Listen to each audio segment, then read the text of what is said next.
explore the art of gold leaf painting. In this video, I will take you through every step and every material that's essential for gold leaf paint. So the first thing that you need to do is take MDF board or a canvas board of any size and apply what's called as a leafing glue. The leafing glue is very different from your normal glue, and once it dries for about 2 or 3 minutes, you gently apply the gold leaf. Applying the gold leaf seamlessly takes a lot of precision and practice because they're very fragile and easily tearable.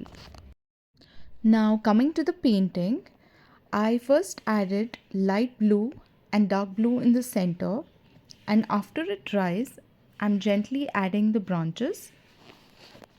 I'm adding a touch of blue florals to complement the gold leaf. A few blue florals, a touch of gold leaf, and our painting is complete. For more such videos, do subscribe and like our channel.